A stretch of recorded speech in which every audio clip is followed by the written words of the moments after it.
Put your head up, play!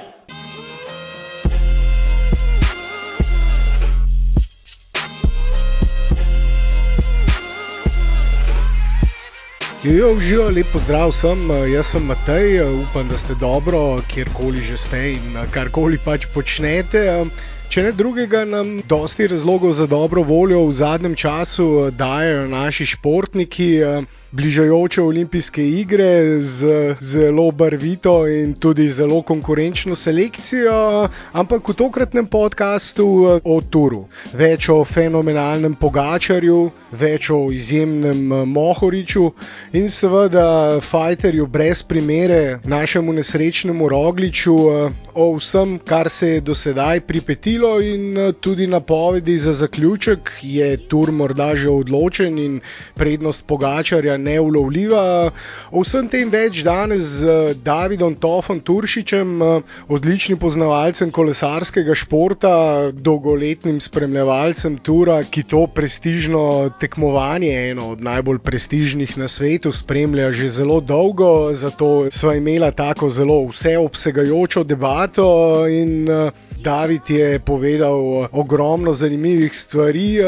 Na koncu sva spregovorila še o možnostih naših, da morda na olimpijskih igrah vzamejo 2 kolajni, se nam morda obeta zlato in srebro, pa morda še bron, da ne bodo apetiti preveliki. Je David povedal, kakšne so realne možnosti za tak izjemen podvig. Tudi več o kolesarstvu kot športu in nekaterih negativnih vidikih tega športa. Črna doba, ki je zaznamovala kolesarstvo, še vedno meče senco na izjemne uspehe tudi naših kolesarjev, zato sva tudi o tem nekaj rekla, tako da mislim, da bo debata res zanimiva, upam, da vredna vašega časa in poslušanja. In če bo temu tako, vas seveda, tako kot vedno, prosim, če nam lahko pomagate s kakšnim všečkom in če se še niste naročili, se naročite na naš YouTube kanal ali pa to storite na platformi, kjer nas poslušate, Spotify, Apple, SoundCloud. Všečki so tudi tam zaželjeni ali na Apple ocene in seveda komentarji. Tega smo pa najbolj veseli, vaših komentarjev, razmišljanj, tudi takrat, ko se morda ne strinjate z nami. To je to, zdaj pa da ne bom zgubljal časa, gremo veselo na delo.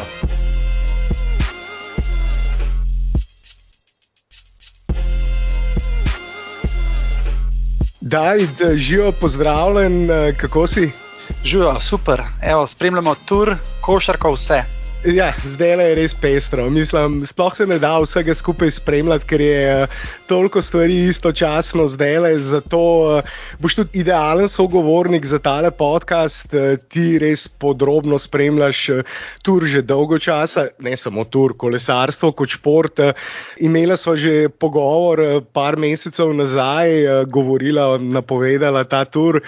Zdaj pa smo tukaj, sredi Toura in je treba seveda malo premleti, kaj se vse dogaja, bova tudi po Touru še kaj posnela, ampak preden začneva, moram samo omeniti, kje te lahko najdejo in kje lahko tudi preberejo tvoje razmišljanja o Touru. Na Twitterju je tvoj handle @hrastnikov, tam lahko sledite Davidu. Mi pa lahko kar začneva, pa so zdaj že imela, tako kot je ponavadi z našimi podcasti, vedno se najprej zadebatiramo že eno tako dolgo debato in načela dosti tem, pa so malo razmišljala, kako bi formatirala tale pogovor pri tej naši veliki trojici, če tako rečem, Mohorič, Pogačar in Roglič. Sva rekla, da bo začela z Matejem, potem o Pogačarju in na koncu še o nesrečnem Primožu. Pa začniva z Mohoričem. Izjemen uspeh par dni nazaj. Ja, pač od njega smo to vedno pričakovali, da bo on nek kolesar, ki bo zmagoval enodnevne dirke, najtežje etape. In na Vuelti, na Giru je najdaljše etape že dobil in zdaj mu je končno uspel tudi na največjem Touru. Mogoče nekaj let kasneje, kot smo malo upali ali pa optimistično pričakovali, čeprav jaz pri sebi sem mislil, da njegov napredek je super in redki so, bom rekel, Pogačarji, ki pri 22 zmagajo vse, kar se da. Tako da ta etapa, ki je bila najdaljša tudi na Touru letos, jo je on dobil, tako kot zmagujejo največji na enodnevnih dirkah, in mislim, da tudi v prihodnosti bo on za te najtežje etape nevaren. Sicer zdaj, ko so izgubili v njihovi ekipi liderja za generalno razvrstitev, imajo bolj proste roke in tudi na tem turu bo on še dobil priložnost na kakšni hriboviti, težki etapi. To sem te glih hotel vprašati. Njegova ekipa, si povedal, cilja na te etapne zmage in katere so tiste ključne dirke, kjer bo Matej morda lahko zopet ciljal na zmago? Zdaj, prideti v beg na turu je zelo težko, in včasih etapa, ki želiš iti, ti ne gre, oziroma nimaš možnosti iti v beg na etapi, ki pa pričakujejo druge v begu, se pa sam znajdeš v begu. Tako da težko je vnaprej napovedati, kje bi bilo za njega v redu. Mogoče 15. etapa, če bojo velike razlike in da se ustvari beg. Je pa tako, da za Mateja preveč hribovita etapa spet ne sme biti. On rab specifičen beg, kjer je boljši hribolazec, ne sme pa biti zraven najboljših hribolazcev, ker to pa on ni. On je pretežek, prehiter kolesar in z najboljšimi v klanc ne more iti. Jaz mislim, da realno bi bilo dober rezultat pričakovati še v eni etapi. Malo zaradi same specifike terena, etap. Drugo je pa tudi to, da si bojo oni v ekipi porazdelili, kdo bo kakšen dan kaj probal. On lahko proba, ampak velikrat stvari pod kontrolo držijo ostale ekipe in ujamejo beg še preden bi se sploh lahko dirka orank razvila. Tako da, če bo še v eni etapi konkurenčen, bi bil to za njega kar uspeh in mislim, da on bi takoj podpisal, če bi rekel, da bo še na eni etapi se boril za zmago.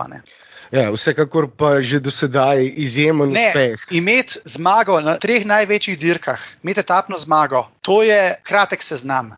To res ni veliko kolesarjev. Nam rekel, da jih ni, ampak vsako leto je to 1 do 2 kolesarja, ki zmagata na vseh 3 dirkah.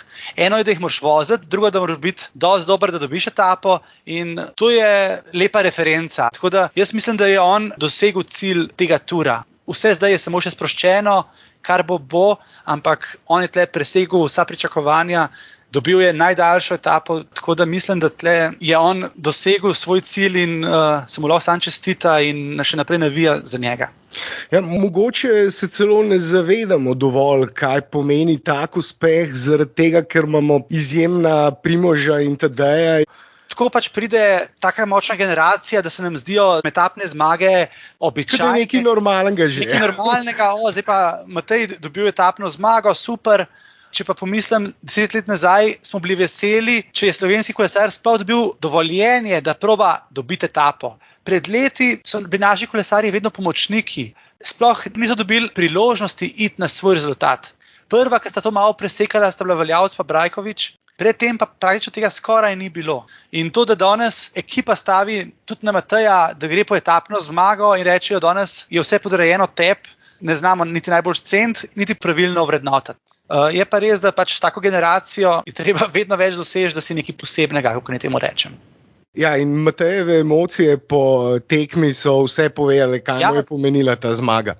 Zato, ker to je v bistvu, poleg to, da postane nekoč svetovni prvak v članski kategoriji, je to cilj kolesarja. Moraš vedeti, da veliko kolesarjev etapna zmaga na turu jim naredi kariero. To je pač njihov cilj, nikoli ne bojo sanjali o skupni razvrstitvi na turu, In on isto cilja na te etapne zmage in to je neverjetni rezultat, da dobi etapo na turu. Redkim je usojeno to, da so tako talentirani, tako sposobni, tako dobri, da se lahko borijo za končno zmago na najbolj prestižnem kolesarskem tekmovanju, enem najbolj prestižnih športnih dogodkov na svetu, Tour de France. To vsekakor je in Tadej Pogačar je tisti, ki se tudi letos bori. Zadnji 2 etapi sta bili fenomenalni, številke nenormalne. O njegovi predstavi se zopet govori podobno kot po lanskem kronometru na turu, kjer je povsem povozil konkurenco, je tudi zdaj v odlični poziciji. Včeraj se mi je zdelo, da gledam 2-krat Dončića ali pa 2-krat Pogačarja. Zdaj ne vem, kdo je igral košarko, kdo je kolesaril, ampak približno isto razmerje imata v svojem športu do konkurence. Enostavno korak boljš, med boljš. Ko se za glavo primeš, pa rečeš, kako za vraga to počne. Pogačar, preizkusili so ga, kako se počuti po uni težki etapi predvčerajšnjem, so včeraj probali ga preizkusiti In v trenutku, ko so to naredili, je on odgovoril, pogledal nazaj v smislu, kje ste pa zdaj, a ne? In celo včeraj ni šel na polno, je šel po višjo tempo in to je bilo dovolj, ni pa se rabo v zadnjih sekundah še matrati. Tudi on trpi, ga boli vse, ampak enostavno ima prag toliko višji, toliko boljše je pripravljen. To obrazložiti je dosti težko, tako kot tudi pri Luki ne znamo vsega obrazložiti, kako si lahko toliko boljši. Tako je. Pogačar s svojimi 22 leti je enostavno premočen za vse tekmece. Zdaj, ali so tekmeci malo v slabši formi, malo je šlo na roko razni padci in poškodbe, to je del tura, ne? To se je na turu vedno dogajalo in nesreča nasprotnikov nikoli ne da zvezdice zmagovalcu. No? Razlika 5 minut s formo, ki jo ima Tadej, je praktično, ne bom rekel neulovljiva, ker tur je le tur, višja sila ti vedno lahko prepreti zmago. In mislim, da ostale ekipe bi to takoj kaznovale. Ker Tadej nima najmočnejše ekipe. On predvsem zaradi svojih zaslug dela to razliko, ki jo ima. Kot Luka. Ja, točno tako, a ne? In zdaj je samo vprašanje, ali bo te razlike dovolj za držati rumeno majico do cilja, a ne? Ker sigurno preizkušali bojo, okvare na kolesih in višje sile se pa stalno dogajajo. A ne? Tako da bom rekel, dirka ni dobljena, je pa na dobri poti. A ne? Kmalu bo šlo na roko to, da bojo ostali se začeli boriti za 2. in 3. mesto in bojo pomagali s tem tudi Tadeju. A ne? Ja, tako kot si rekel, ekipe nima najboljše. Katera ekipa je po tvojem mnenju letos drugače, sicer najmočnejša? Vemo, kateri so najmočnejši posamezniki. Je O'Connorjeva francoska ekipa tista, ki lahko Tadeja najbolj ogrozi? Ne, za O'Connorja dvomim, da bi lahko ogrozil Tadeja. Jaz mislim, da njihovemu sponzorju in Francozom je 2. mesto toliko pomembno, da niti ne bojo probavali. In tle mislim, da Tadej lahko najde enega zaveznika. Ker O'Connor bo repaziti vse ostale in mislim, da bo probaval razne Karapaze od Ineosa ali pa Vingegaarda od Jumbo Visme, Rigoberta Urana zadržati za sabo in tlele Tadej mislim, da bi lahko najdel neke zaveznike. Ker AG Tuzer, ekipa Ben O'Connorja, je pa vseeno za ravnine dokaj močna in bi lahko pomagali Tadeju. Drugač pa najmočnejša sta siguren Jumbo Visma pa Ineos, s tem, da Jumbo Visma nima več interesa, odkar je Primož odstopil, je postala prosta ekipa, podoben kot Bahrain Victorious Mateja Mohoriča. Oni bojo probali loviti etapne zmage z Vautom, Vingegaard se bo probal voziti z vodilnimi sam, pa drugi verjetno bodo dobili tudi kakšno priložnost, ne bojo pa delali kot ekipa za generalni plasma. Potem misliš, da tudi Vingegaard nima resnih možnosti, da bi se nekje vmešal v boj za prve 3 mesta? Vingegaard je v bistvu zelo mlad kolesar in noče na njega postavljati pritiska. In nekako njihova taktika je zdaj taka, da se pač vozi zraven, dokler zdrži, kar bo pač bo in ga ne obremenjujejo z rezultatom ekipe. Dali so mu proste roke, da ne rabi nobenemu drugemu pomagati, kar je konec koncev za tekmovalca njegove starosti super stvar, ne? Če bo ostal med top 5 do konca, bojo tudi začeli za njega delati in pomagati. Ampak zdaj, čez te najhujše etape, mislim, da ga bojo pustili samega. Omenil si tudi Carapaza, kakšne misliš, da so njegove možnosti? Carapaz je podoben kot Rigoberto Uran, one dva bosta poskušala, čakala na slab dan Tadeja, mislim pa, da tudi one dva bosta pol prej slej šla loviti ali 2. oziroma 3. mesto in se ne bosta več s Tadejem obremenjevala. Ker ravno s to vožnjo v teh dneh Tadeja, on tudi razbija motivacijo tem tekmovalcem, ki vidijo, da pač enostavno je korak oziroma pedal boljši ali pogon boljši. Korak pred konkurenco. Ja, in v eni fazi sponzorji rečejo, da jim je 2. mesto bolj pomembno od tveganja za 1. mesto, če se razumeva. Ja, več je treba tvegati v tem primeru in lahko tudi več zgubiš. Tako je, ne? In v eni fazi, bom rekel, imeti nekoga na stopničkah, na turu, na koncu, ki ga še vse en fotografi pokažejo, sponzorji so vidni, je to ekipi tako pomembno, da v eni fazi pač noče tvegati 2. ali 3. mesta. Edini mogoče je tukaj Ineos, ki bi bil sposoben finančno reči, da jim je vsem in iti v nek nor napad. No. Ampak jaz mislim, da Tadej je tako močen, da take stvari mu ne bojo delale težav. Edino, kar njemu lahko še naredi večje težave, pač višja sila v smislu padcev, tehničnih okvar in podobnih stvari. To je pa tudi tisto, kar seveda na turu pogosto vidimo. Tur je dolg, tur je nepredvidljiv, ti si rekel, to je vojna, vmes so samo bitke in konec koncev te zmage na bitkah niti niso toliko pomembne, kakor potem. Končni zmagovalec vojne. Sigurno, te razlike 5 minut, to za sam tur ni nič neobičajenega, Tudi po 10 minut so že bile. Tudi take so nadoknadili, 10 minut ne. Recimo ravno Armstrong, če ga omeniva, meni ga pač ne marajo vrkoli. Yeah. Armstrong je zaostajal 10 minut za vodilnim v 10. ali 11. etapi. Pa je potem nadoknadil in zmagal tur. Tako da opcije vedno obstajajo, ampak upamo, da je tole pripelje do Pariza, to rumeno, Omenil si pa Armstronga in to je ena taka zanimiva topika. Zadnjič sem videl en tvoj tweet, ko si napisal, da je ta tur pač tudi pokazal, kako težko je zmagati 7-krat tur kot Armstrong, in ko si omenil ta 10-minutni zaostanek pri njemu, bi mnogi rekli, ja, seveda je nadoknadil 10 minut, če je bil dopingiran. Pa smo imeli tudi eno zanimivo debato, preden smo začeli snemati o tem, namreč v letih, ko je Armstrong zmagoval, je bil najvišje uvrščeni, pri katerem nikoli niso ničesar odkrili ali dokazali kakršnih koli prepovedanih substanc, uvrščen na 25. mestu. Ja, pač zgodovina kolesarstva je taka, kot je, in zato tudi tisti, ki so vozili z Armstrongom, o tem ne želijo govoriti, oziroma noben ne želi se postaviti kot zmagovalec teh turov. Tisti tweet je bolj iz tega vidika, recimo v 7 letih, kolikokrat imaš ti lahko nesrečo, da ti poči guma, zračnica, kolikokrat lahko padeš, kolikokrat si lahko v neki gužvi, ker mogoče ni tvoja krivda, pa si na tleh. Tukaj je una gledalka, ki je podrla celo ekipo Jumbo Visme s tistim transparentom. Z IG fotko. Ja, in tudi Armstrong je imel težave, pa so to nekako zvozili. Sigurno, da je on bil poseben karakter, niti ga ne bom tle zagovarjal, ampak na koncu še vseeno večkrat zmagati tur, prideti srečno do Pariza, pa to 7-krat, je neverjetno. In tudi recimo to, da tadej drugo leto že je tudi taka stvar, ki lahko piše zgodovino, tukaj so največji. Če pa primerjamo tudi Froome, ki je večkrat zmagal tur, enako, kolikokrat se to lahko zgodi.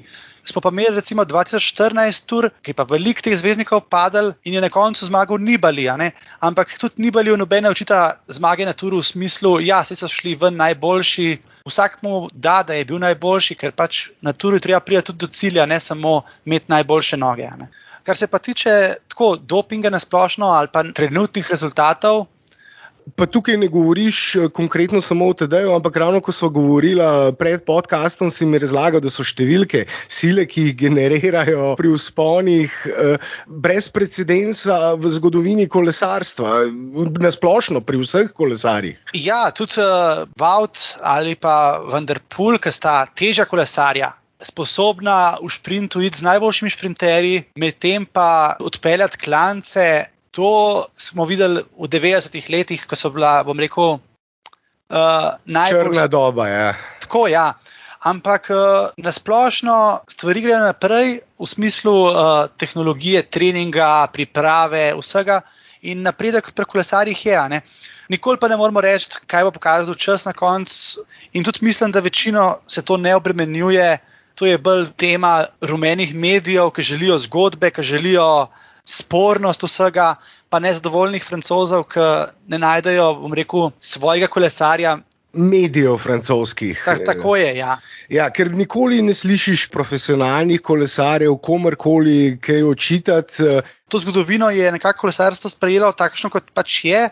In če pogledamo en Giro, tam so nagrade Pantanija, obeležja ob cesti Pantanija, pa vsi vemo, oziroma je to znano dejstvo, nobene zanika, da je Pantani imel svojo črno zgodovino in to je del njega, in to je del tega športa. Del športa, jaz sem bral zgodovina tura, je poznala, začeli so popili nekaj vina pred dirko, so mislili, da jim bo to pomagalo, ampak potem v 50-ih, 60-ih so pa že na kokain prešli in jemali kokain, da jim je pomagal pri tem.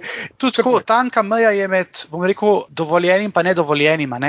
Vedno je vprašanje, en od teh 100 kolesarjev ima pa v resnici astmo in Frum primer je tukaj Recimo, znan, ko to omenjaš, pomoč. On pa pač rabi zaradi zdravja in kaj je tle še zdravje, kaj ne, a je bolj varno, da nekaj vzame, da sploh zdržite napore ali ne. In to je tle tanka meja med kaj je dovoljeno, kaj ni dovoljeno. Poslušal sem enega zdravnika govoriti o tem, bivšega kolesarja, tudi profesionalnega, ki je ravno o tem govoril, da v bistvu brez kakršnih koli pripomočkov bi bilo smrtno nevarno za tudi profesionalnega športnika take napore oddelati. Zdaj, kateri pripomočki, kje je ta meja med dovoljenim in nedovoljenim, to so pa že bolj kompleksne debate, verjetno. Ja, točno tako. In to bi bilo treba poseben podcast samo o dopingu naštimati. Ampak jaz mislim, da je treba stvari sprejemati tako, kot trenutno so. In meni se zdijo vrhunski rezultati. Nimam, da bi oporekal glede čistosti, tako da tle mislim, da ni sporno in se lahko fantom našim in drugim samo ploska za te nastope. Če gledamo čisto bazične športe, kot je atletiko, ali pa kakšne ekipne športe, kot je košarka, pa gledamo, kako so izgledali atleti, športniki v 50-ih, 70-ih, 80-ih, 90-ih. Tehnologija gre naprej. Ja, tudi če vzamemo košarko pa Lebrona, pri njegovih letih telo ohranja to takem, to gre vse na mejo dovoljenega in nedovoljenega, oziroma znanega in neznanega, bom rekel. Ker marsikšna stvar sploh ni nedovoljena. Mogoče še bo, pa se že uporablja. In to so take zelo filozofske debate, kaj je še tista meja, kaj je dovolj, kaj ne dovolj. Konkurenca ne vidi spornosti.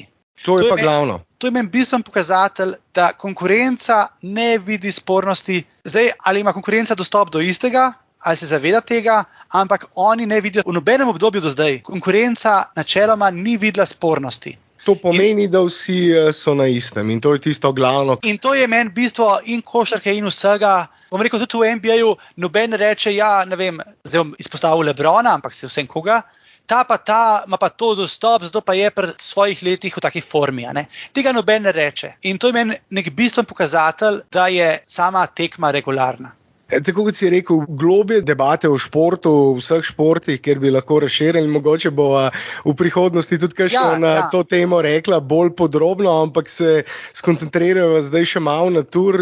Spregovorila sva o Mohoriču, spregovorila sva o Pogačarju, njegove možnosti so izvrstne, ampak nepredvidljivost tura si omenil in držimo vsi pesti, da morata, da spiše zgodovino z novo zmago na turu, kar bi mislim, da še ne bo 23, če se ne motim, ob koncu tura bo še vedno 22, tako kot Luka, že spet ta paralela je izvrstna, ki si jo potegnil. On ima septembra rojsten dan, tako da bo še vedno 22, ko bo konec tura. In tukaj jaz med njima vidim neko paralelo. Oba sta pač čudežna dečka svojega športa, bom rekel.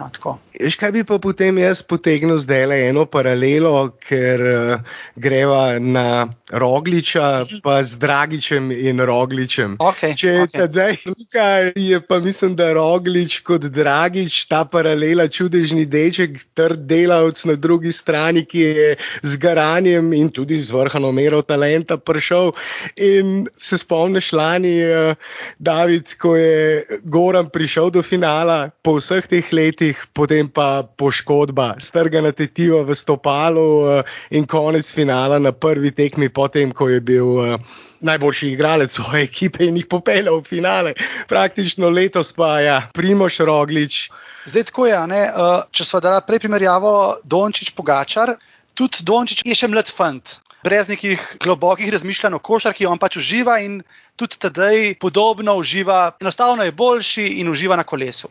Medtem ko Roglič, jaz mislim, da ga imamo Slovenci zato radi zaradi njegove zgodbe, ki je pa taka garaška in pa tudi on ima globoko razmišljanje o športu v smislu pozitivizma, kot Dragič, ki je enostavno verjel v medaljo na evropskem. Ker je on prišel na evropsko takrat, je verjel, da grejo na medaljo, ni začel verjeti v finalu, ampak je bil v štartu njegov cilj, da bo najboljši in da bo pripeljal ekipo do zmage.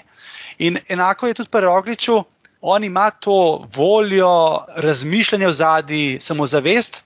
Se pa tako, kot Dragiču, ta poškodba pred lanskim finalom, ima tudi on tako včasih potem nesreče, Nekaj je to, recimo, tako s Colbrellijem zaradi nesreče, malo tudi slabše tehnike, vožnje v glavnini, se mu zgodi padec, zaradi katerega odstopi.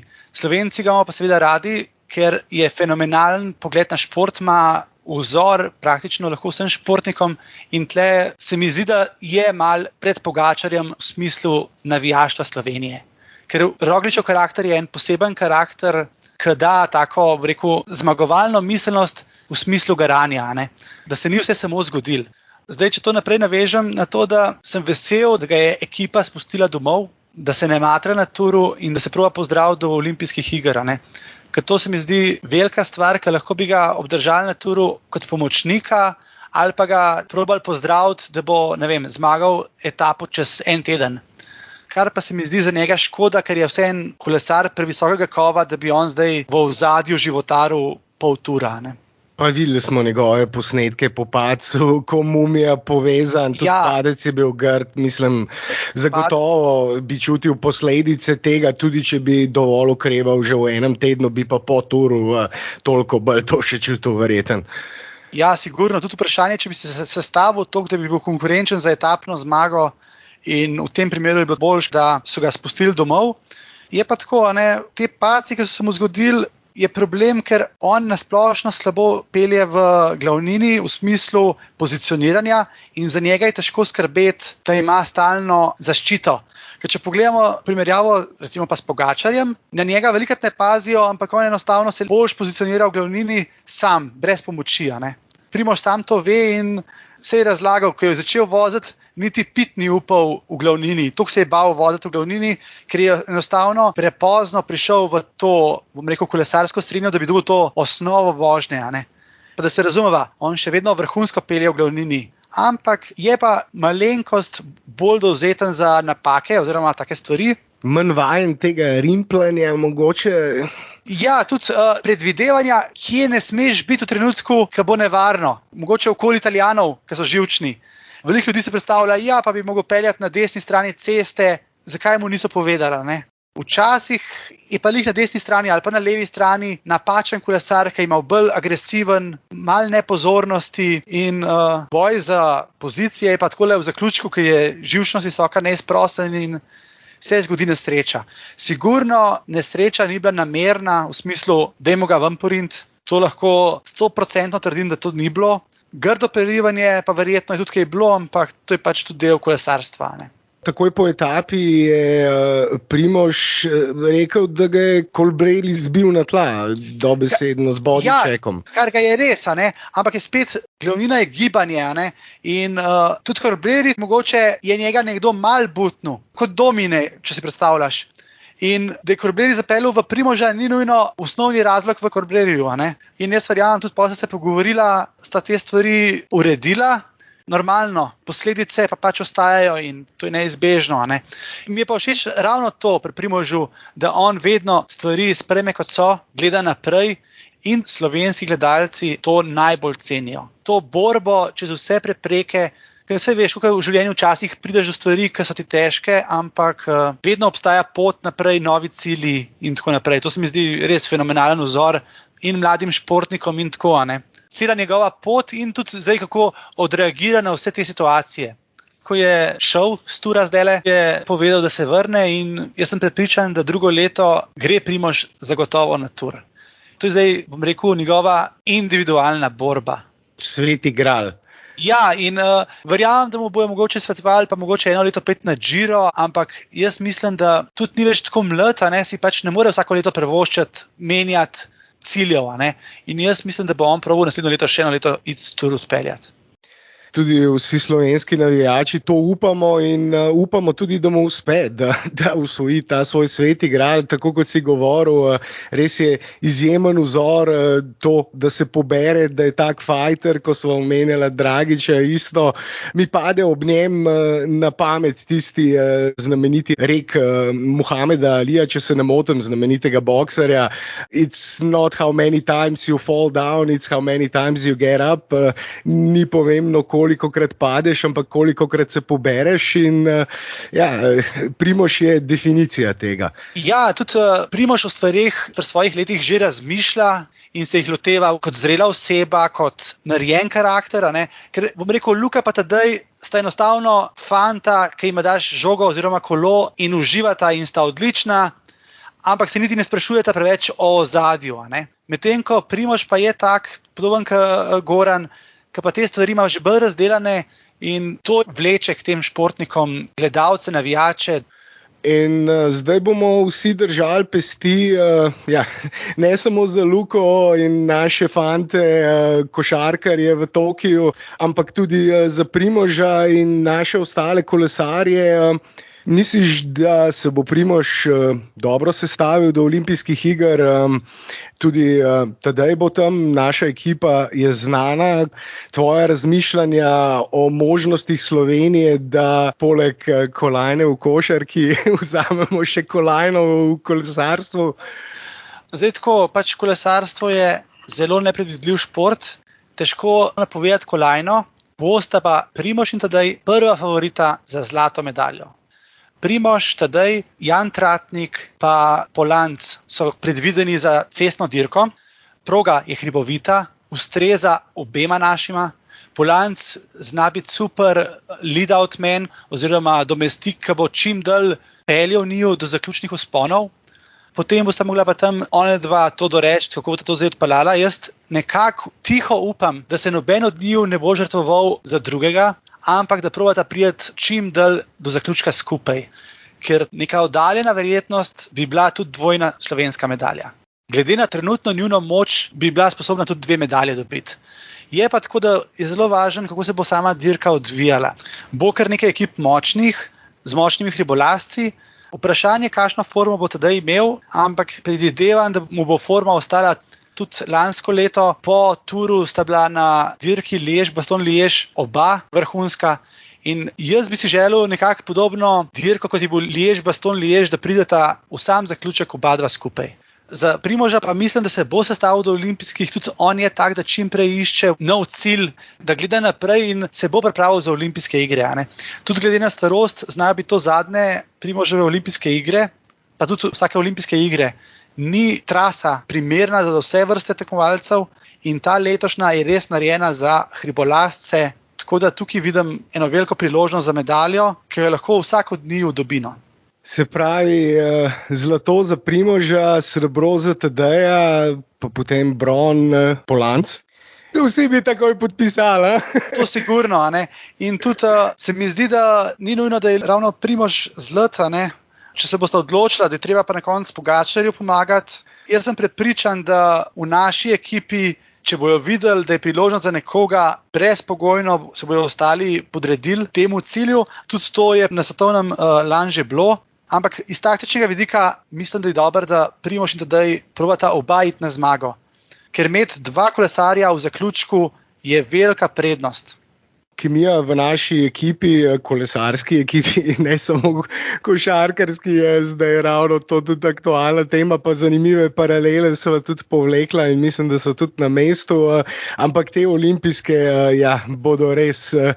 Jaz imam občutek, da bom mogel takrat ravno kakšen dopust vzeti. Upam, da bom vse ostalo do takrat zaključil in da bom imel nekaj časa, da bom lahko res dovolj časa posvetil tem olimpijskim igram. Pa imam občutek, da letos ne bomo edini, glede na situacijo, da še ni tako lahko potovati. Imam občutek, da nas bo letos dost dopust med olimpijskimi. Bomo spremljali sigurno, ker imeti ravno na olimpijskih take igralce ali pa športnike, ravno v najboljših formi, kolesarstvo, košarka so res tisti vodilni športi, poleg mogoče atletike in še nekaterih. In nam bojo zavidela marsikšna država. Slovenija bo tam imela 3 od, 10, 15, morda 20 največjih zvezdnikov olimpijskih iger. Mislim, 3 od peščice največjih imen z Luko, Primožem in Tadejem, nedvomno 3 izmed najbolj prepoznavnih svetovnih športnih imen, kar pa tudi za našo 2-milijonsko državco ogromno pove. In si dostikrat jaz vprašam, kaj za vraga je pri nas v vodi, da je toliko talentiranih, pa niso te 3 edini. Sigurno. Upam, da bo Olimpijski komitej malo boljš odreagiral, kot je Košarkarska zveza, in bo možno kupiti drese olimpijske reprezentance tako za na kolo, kot za košarko, ker vemo, da tujci nestrpno spremljajo, kdaj bo možno kupiti dres Luke, in podobno se bo zgodilo tudi z dresi recimo Tadeja ali pa Primoža. Tega se ogromno proda in upam, da bo Olimpijski komitej, ker mislim, da za olimpijske igre so oni tisti, ki imajo čez opremo, da bojo pripravili dovolj zaloge. Ne dvomim, da bi pri nas veliko, ne samo, rekreativnih kolesarjev, ampak tudi tistih, ki se radi sam tako po mestu vozimo s kolesom in po opravkih gremo radi s kolesom, raje kot z avtom, bi kakšen dres kupili. Ampak je pa tukaj treba reči, David, tudi, da včasih so problemi z dobavitelji in pogodbami, ki so podpisane tudi pri Košarkarski zvezi in pomanjkanju dresov. So pogodbe podpisane že prej in imajo malce težav potem, kar slišim. Tudi oni seveda niso zadovoljni, da ne morejo prodati toliko dresov, kot jih želijo in kot bi jih lahko. Ta del jaz razumem, ampak včasih je treba bolj ambiciozno gledati na same pogodbe že. Res, zaradi par procentov višjega deleža vzameš drugega opremljevalca, ki je pa sposoben manj narediti, ali pa manj pripraviti. Včasih je boljš vzeti opremljevalca, ki ti pusti manj procentov, ampak je pa sposoben druge stvari poštimati. Tako da ni enostavno, ampak jaz mislim, da če so športniki tako ambiciozni, da mora tudi, aparat zadaj temu slediti. In iz tega naslova, recimo Kolesarska zveza, tako kot deluje v zadnjih 3 letih, in glede promocije, in glede dela, je naredila napredek v svetlobnih letih. Oni res probajo izkoristiti priložnost teh fantov. Tako da upam, da se bo to odrazilo na celotno olimpijsko reprezentanco. Res je tudi to lahko tema za poseben podcast, kjer bi lahko več ur govorila ravno o tem, ne samo same zveze, ampak gospodarstvo, Slovenija kot država, da morda ne izkoristimo dovolj tega, kar nam dajo vsi te naši športniki. Vsak dan zdaj lahko vidimo na največjih družbenih omrežjih, trendajo Tadej ali Primož ali Luka, in s tem seveda tudi Slovenija, in je toliko več seveda povpraševanja. Vedno radi rečemo, športniki so daleč najboljši ambasadori naše države in nihče ne promovira naše države tako dobro, in to bi res lahko verjetno bolje izkoristili. Pa David, ura se je iztekla, tako da bova mogla zaključiti. Vem, da se tebi mudi, imaš še opravke, in se ti zahvaljujem, da si vzel čas danes, in upam, da bova seveda se kmalu po turu in pred olimpijskimi zopet slišala. Še zadnja beseda? Ne, nič tazga, spremljajte tur še naprej, navijajte za Pogačarja in ostale naše, pa se slišimo. Se slišimo, David, še enkrat najlepša hvala in lepo se imej, pa bomo vsi skupaj uživali in upajmo slavili po koncu tura zmago Tadeja. Ok, lep pozdrav. Živa.